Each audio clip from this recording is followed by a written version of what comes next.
इस कहानी के लेखक हैं धीरज कुमार सालुंके। क्यों? तुम ये सब क्यों कर रही हो? विशाल ने दर्द के मारे रोते हुए पूछा। समर्पण। तुम लोगों ने अपने आप को मुझे सौंप दिया है, इसीलिए तुम पूरी तरह से मेरे हो। मैं चाहूं तो तुम्हें मार भी सकती हूँ और जिंदा भी रख सकती हूँ। मैं तुम्हारे साथ कुछ भी कर सकती हूँ। ये जो कुर्सी पर बैठी है वो मेरी छोटी बहन है। 3 साल पहले वो गली में साइकिल खेल रही थी, तभी एक रईस बाप की औलाद ने कार से उसे उड़ा दिया। उस लड़के ने उसे अस्पताल भर्ती करने के बजाय उसी हालत में वहां छोड़ दिया और वहां से भाग गया। उसे अस्पताल ले जाने में देरी हो गई और उसकी मौत हो गई। हम दोनों अनाथ थे, हमारे माँ बाप नहीं थे।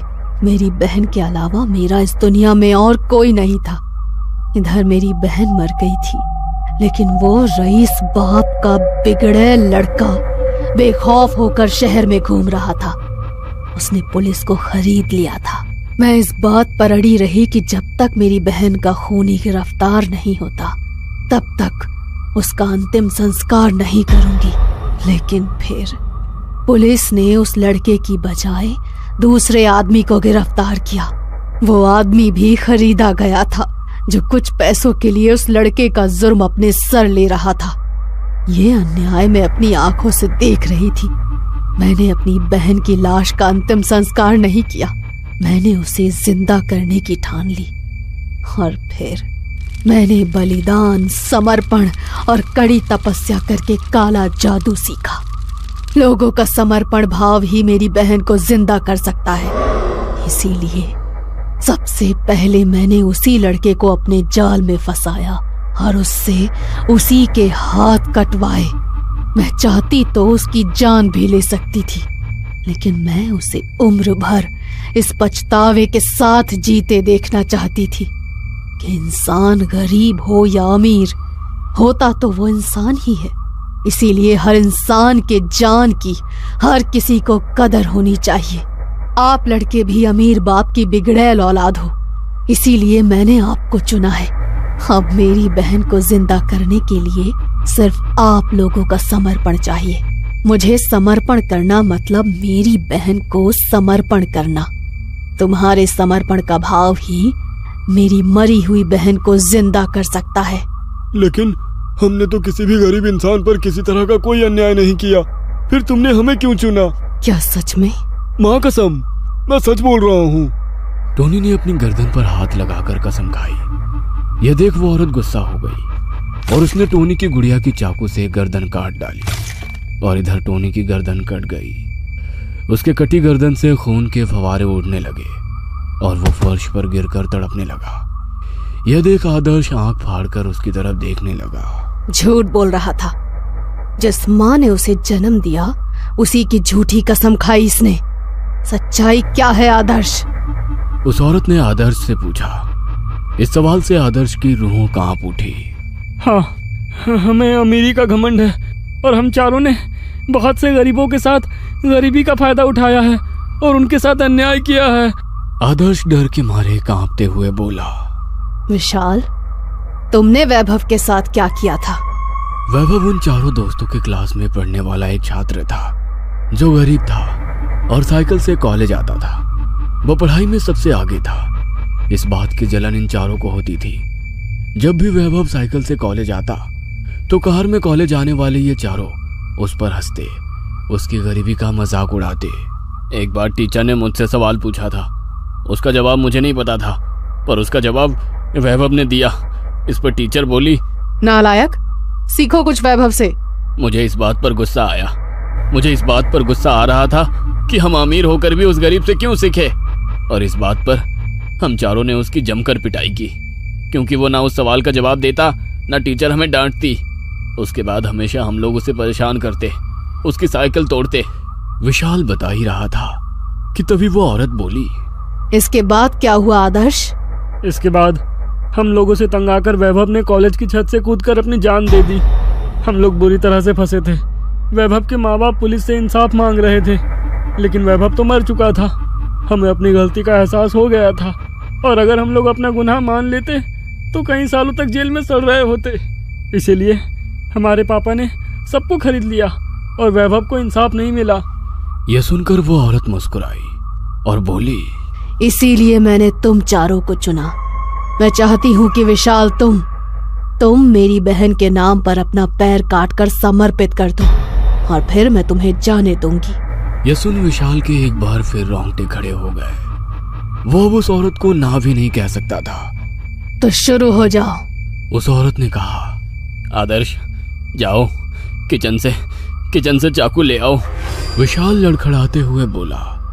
वैसे आदर्श के डर के मारे रोंगटे खड़े हो गए। ना।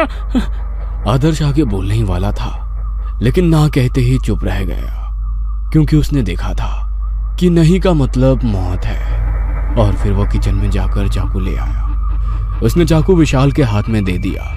विशाल ने जोर जोर से अपनी सांसें अंदर बाहर की। आदर्श मेरा मुंह कपड़े से बांध दो, उसने आदर्श से कहा। आदर्श ने उसका मुंह कपड़े से बांध दिया और फिर विशाल चाकू से अपना तखने के ऊपर से पैर काटने लगा। खून की पिचकारियां निकलने लगी। विशाल अंदर ही अंदर चीख रहा था। वो थोड़ा और काटता और रुक जाता। उसने अपना आधा पैर काट डाला था कि तभी वो औरत बोली, रुक जाओ विशाल, अब बाकी का कटा पैर अपने हाथों से खींचकर अपने शरीर से अलग कर दो। यह सुन विशाल की रूह कांप उठी। उसने मुंह से कपड़ा हटाया और बोला, मैं ये कैसे कर पाऊंगा।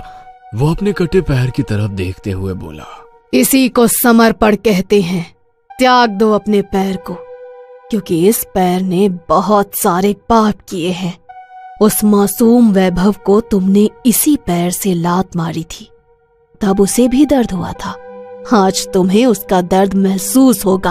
अब चलो, खींच कर अलग कर दो अपना कटा पैर। वो औरत बड़ी आवाज में बोली, मुझे अपने किए कराए पर बहुत पछतावा है। प्लीज मुझे छोड़ दो। ये सब करने से अब क्या होगा। वैभव तो जा चुका है और अब तुम्हारा पैर जाएगा। वो औरत गुस्से में बोली, अब जल्दी से अपना बचा पैर खींचकर तोड़ दो, वरना मैं तुम्हारा गला काट दूंगी। वो औरत गुस्से में बोली। विशाल ने अपने मुंह पर फिर से कपड़ा बांधा और वो अपने हाथ से अपना कटा पैर खींचने लगा। उसकी आंखों से आंसू आ रहे थे। वो थोड़ा सा अपना पैर खींचता और फिर रुक कर रो पड़ता। उस औरत के सामने अपने जान की भीख मांगता, प्लीज मुझे जाने दो। लेकिन उस बेरहम औरत ने उसकी एक नहीं सुनी। कई बार अपना पैर खींचने के बाद विशाल रो पड़ा। उसने मुंह से कपड़ा हटाया। मुझे मार डालो, मैं ये और नहीं सह सकता। जैसी तुम्हारी इच्छा, उस औरत ने कहा। और फिर विशाल की गुड़िया का उसने सर काट डाला और इधर विशाल का सर धड़ से अलग होकर फर्श पर गिर गया। यह देख आदर्श की चीख निकल गई। उसके तीनों अजीज दोस्त उसके सामने ही मर गए थे। अब वो अकेला बच गया था। क्या तुम समर्पण के लिए तैयार हो आदर्श? उस औरत ने आदर्श से कहा। अब उसकी बारी थी। न जाने वो औरत उससे क्या करवाना चाहती थी। आदर्श, नीचे पड़ा हुआ चाकू उठाओ और अपनी कलाई के आगे वाला दायां हाथ काटो। यह सुनकर आदर्श का डर के मारे गला सूख गया। लेकिन मैंने क्या किया? क्या तुम्हें सुशीला याद है? उस औरत ने पूछा। वो सुन आदर्श की आंखें सफेद पड़ गई। क्या किया था उसके साथ? वो हमारे काम वाली की बड़ी बेटी थी। कभी कभार सुशीला घर पर काम करने आती थी। उस दिन मैं घर पर अकेला था, तब वो जानबूझकर मेरे कमरे में आई और मुझे रिझाने लगी, तो मैंने उसे छुआ, लेकिन वो मना करने लगी, इसलिए मैंने जबरदस्ती की। उसने वो बात घर पर बता दी, लेकिन गलती मेरे अकेले की नहीं थी और मेरे पापा ने कॉम्पनसेशन में पैसा भी दिया था। आदर्श आगे बोलने ही वाला था कि उस औरत ने उसे टोकते हुए कहा, कुछ चीजें एक बार गई तो कभी वापस आती नहीं, जैसे कि उस बच्ची की इज्जत। अब तुम्हारा हाथ भी उसी तरह से जाएगा। अब जल्दी से हाथ काटो, वरना तुम्हारा गला कटेगा। तुम वादा करो कि मैं तुम्हें जब मेरा कटा हाथ दे दूंगा तो तुम मुझे छोड़ दोगी। हाँ, मैं वादा करती हूँ। यह सुनते ही आदर्श ने डर के मारे फर्श पर पड़ा चाकू उठाया। अपने हाथ को देख उसके आंखों में पानी आ गया और उसने अपना हाथ चाकू से काटना शुरू कर दिया। वह चीख रहा था, चिल्ला रहा था, लेकिन उसने हार नहीं मानी। उसे किसी भी तरह से जिंदा रहना था। उसकी कलाई से खून की धारा बह रही थी, लेकिन वो रुका नहीं था। उसने अपना आधे से ज्यादा हाथ काटा था कि तभी वो औरत बोली, अब बचा हुआ हाथ तुम अपने दांतों से खींचकर अलग करोगे। आदर्श रुक गया। वह खून के आंसू रो रहा था। उसका शरीर डर और दर्द से कांप रहा था। उसने कटा हाथ मुंह में पकड़ा और उसे खींचने लगा। उसकी आंखों से आंसू निकल रहे थे, लेकिन फिर भी वो नहीं रुका। उसने उसका हाथ उखाड़ डाला। उसका कटा हाथ उसके मुंह में था और वो आंख बंद करके अपने हाथ को चबाते हुए अपनी रोती आवाज दबा रहा था। शाबाश, अब तुम्हारा हाथ अपने बाएं हाथ में लो और बोलो, मैं ये मेरा कटा हाथ रोशनी को समर्पित करता हूं। और फिर उसे फर्श पर गिरा दो। आदर्श ने अपना हाथ मुंह से दाईं हाथ में पकड़ा और बोला, मेरा कटा हाथ रोशनी को समर्पित करता हूं। और फिर उसने अपना कटा हुआ हाथ बाईं हाथ से छुड़ा दिया। वह हाथ जैसे ही फर्श पर गिरा, वह गायब हो गया और उस औरत के सामने जल रहे अग्नि में जा गिरा। वह हाथ जलने लगा और कुर्सी पर जो लाश थी, उसके शरीर पर कुछ मांस चढ़ने लगा, जैसे वो लाश जिंदा शरीर में बदल रही थी। अब तुम आजाद हो, अपनी जिंदगी जियो बच्चे, उस औरत ने कहा और वो स्क्रीन से गायब हो गई। आदर्श के शरीर से खून बह रहा था। उसकी आंखों के सामने अंधेरा छा रहा था। वह कमरे से बाहर निकला और जैसे ही घर के बाहर पहुंचा, उसने वॉचमैन को जोर से आवाज लगाई और फिर वो जमीन पर गिर गया। जब उसकी आंख खुली तो वह अस्पताल में था। उसने अपना हाथ गंवाया था। उसके होश में आते ही नर्स ने डॉक्टर और पुलिस को अंदर बुलाया। उसके मम्मी पापा भी बाहर इंतजार कर रहे थे। वो सब जानना चाहते थे कि आखिर कल रात उसके कमरे में क्या हुआ था, क्योंकि उसके कमरे में विशाल, आकाश और टोनी की सरकटी लाशें पड़ी हुई थी। वो जानना चाहते थे कि उनका ये हाल किसने किया, क्योंकि सीसीटीवी में घर के अंदर घुसते हुए कोई अनजान आदमी नहीं दिखा था। आदर्श आज तक अपने किए की सजा भुगत रहा है और वो औरत अभी भी गरीबों के ऊपर जुल्म करने वाले लोगों को ढूंढकर उन्हें सजा दे रही है और अपने बहन को जिंदा करने की कोशिश कर रही है। शायद उसने अब तक कई लोगों को मारकर उसे जिंदा भी कर लिया होगा।